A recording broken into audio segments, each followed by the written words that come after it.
good news. I was working on the beam and the first one. Well, let me show you what else I bought today. Second day of the estate sale. Final day. However, and you'll see from the pictures, there's so much stuff left. They're going to do it again next week. But I don't know that many people are going to be coming out. So, I got this. And it has this, what's like the block and tackle? I'm not sure. I don't even know how that could possibly work. But it's rated at 1,500 pounds or 3,000 if you're using this. Which is cool, but my simple mind doesn't understand how that makes it easier.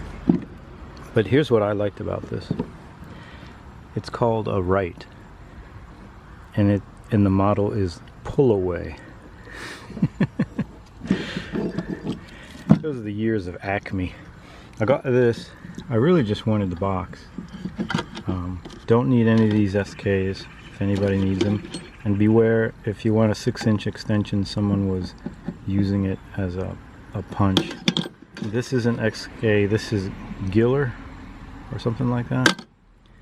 The box is what I was after. I got this too. Now, this being in the wrong spot makes me think something here doesn't work.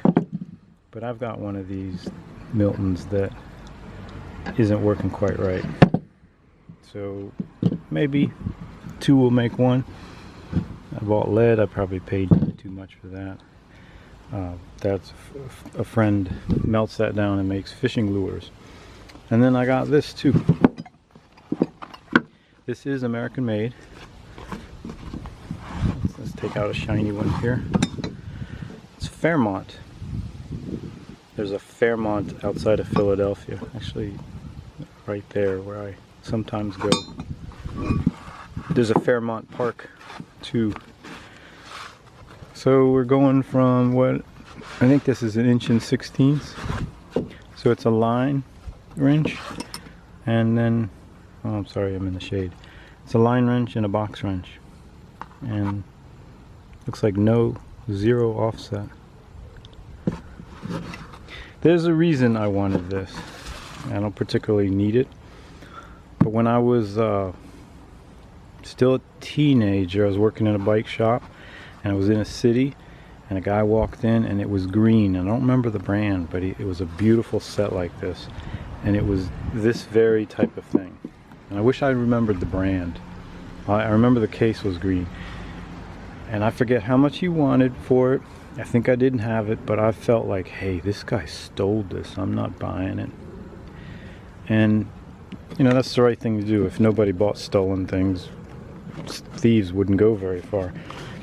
But at the same time, the greedy part of me, if I'm being honest, I've always thought like, wow, I should have maybe bought that. But I'm glad I didn't. But it haunts me. In fact, I'm glad it played out like that. The only thing that really haunts me is I don't know what brand it was. Did SK ever make them? They had green cases. Love to know who that was. I don't even need the set. And then I got this dryer. Oh, I'm sorry. A dryer came off Craig's. It's got a little problem. Got to fix that and get it installed. So all of this today, and this big old pump. The pump is massive. It cost me $25.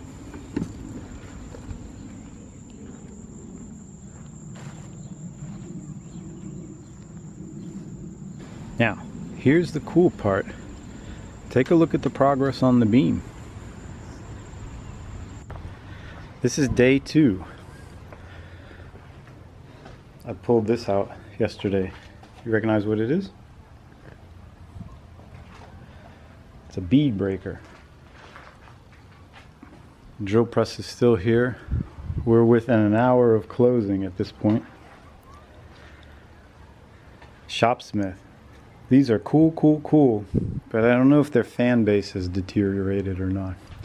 Anyway, I'm off topic, sorry. So, the latest is, I'm going to try to separate the two halves of the beam. It's 11.5 pounds. Just call it 11 pounds times 20 feet. times 2. So separated, it'll be easier to handle. And looks like 16 on center rafters, so they won't give us too much space to wiggle out the beam. Enough of you all left comments saying be careful that I'm gonna go ahead and be careful. And I don't expect to take it home today. If I can see if it'll move, I think I can come back during the week with a longer trailer. I thought maybe a few more things would be out of the way, but there's still quite a bit on the ground. So that in itself makes it a little harder to work with.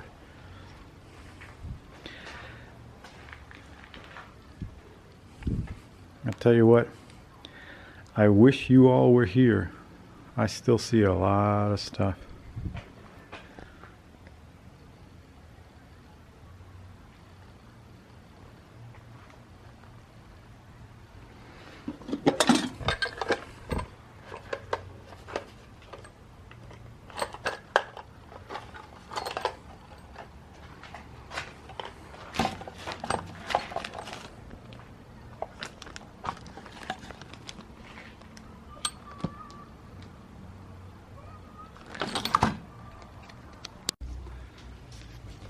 Nuts and bolts. The 8 along the center were super easy to take out, but there were 2 hidden as a pair on each end.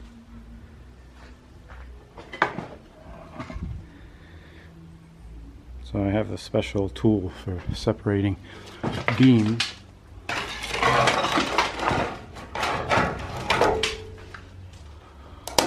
And this one is starting to lean over. See it?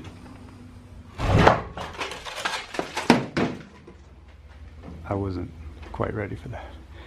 So the beams are stuck between the plywood. They can't move left or right. They're too tall.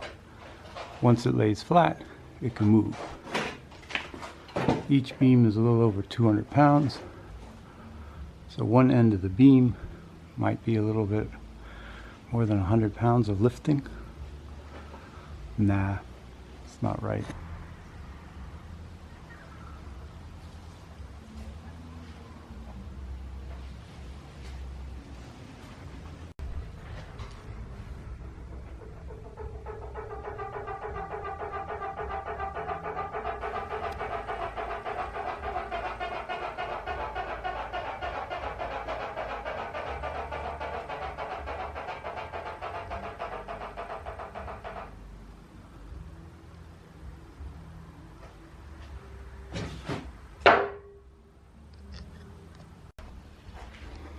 Here's the plan. This beam is staying put. This one is going to slide this way about 3 inches, and then it'll be able to drop down. This is going to catch it. And then this is for redundancy. So I'm ready, except for I just need to plug this in because it's not cordless. So this is working well. I have just one rope. I took away the small rope. The redundancy is gone. And here's the neat thing. Watch. I'm taking away this rope, untying it.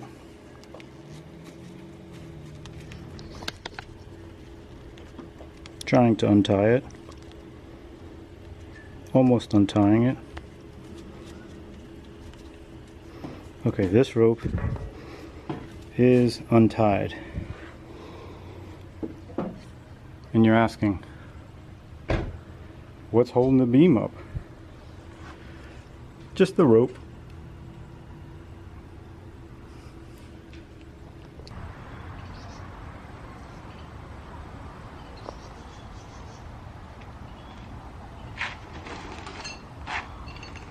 GoPro stop video. GoPro stop video. GoPro stop video. GoPro stop video. GoPro stop video.